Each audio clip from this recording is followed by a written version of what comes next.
Hey there, I'm Custom, a competitive Splatoon 3 coach, and inspired by Ezio, whose links I'll leave in the description below, I wanted to share another quick thought with you.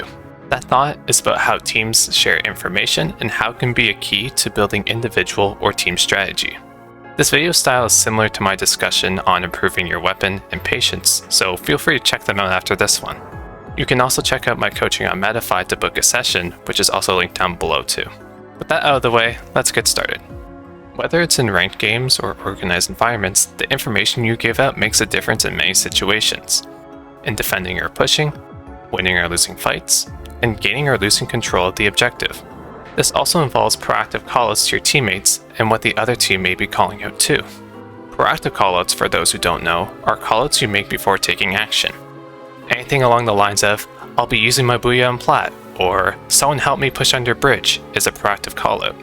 I'm bringing all of this up because of the conversation I had with Ezio a long time ago, as I mentioned earlier, and the video he made about the previous Splat World series. We briefly spoke on stream, and he mentioned in his video the differences in playstyles and strategies between the Western scene, North America and Europe, in contrast to Japan. Specifically, how each scene manages the information it receives and outputs.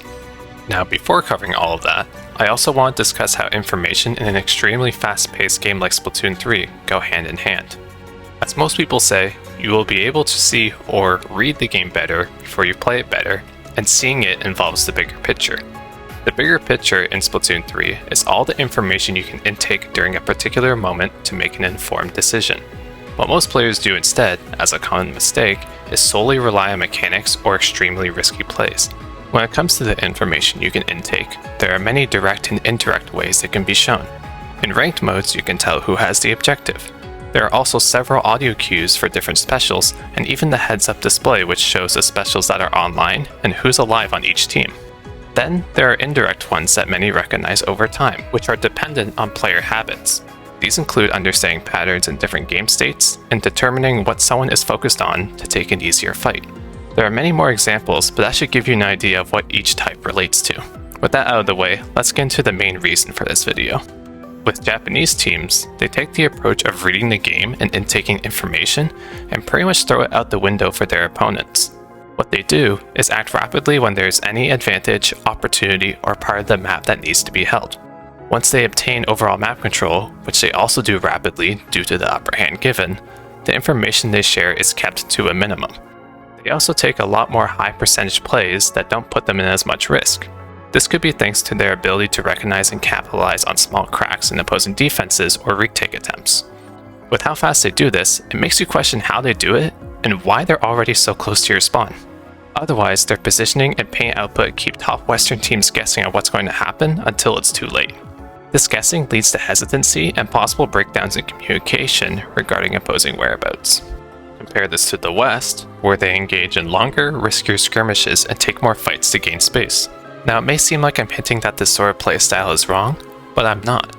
Pretty far from it, actually. What I really want to say is that there's a lot of risk and reward to be had with this style when played correctly. To tie this back to information output, the Western scene wants to play on the other side of the spectrum. In other words, they want to overload their opponents with information so they're unsure of where exactly to focus. They will throw a lot of specials and brute force from multiple directions, giving you little time to react or adjust to their movements. The same can be said about their holds, where it feels like there's someone at every approach option ready to pounce on the smallest overextension.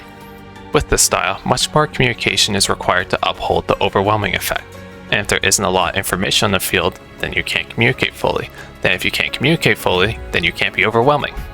I hope you see what I'm getting at here. Now, within those two extremes, only top teams seem to set themselves on one end of the spectrum or the other. Compare this to almost every other team where there is some sort of dilemma regarding their strategy or style.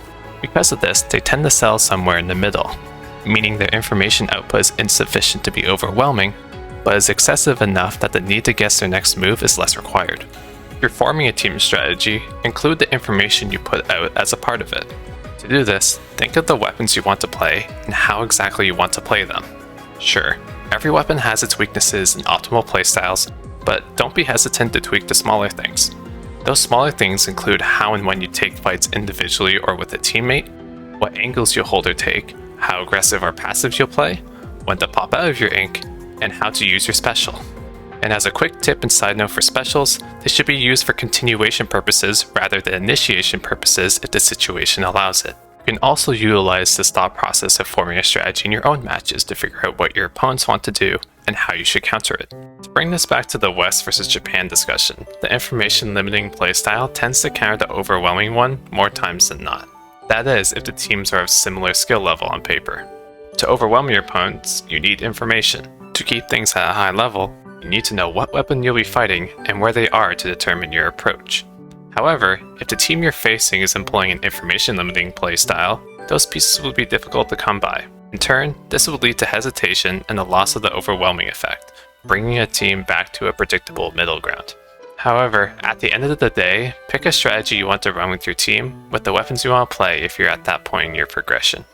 Just remember to include information input and output as components of it, and consider how your opponents may apply it too.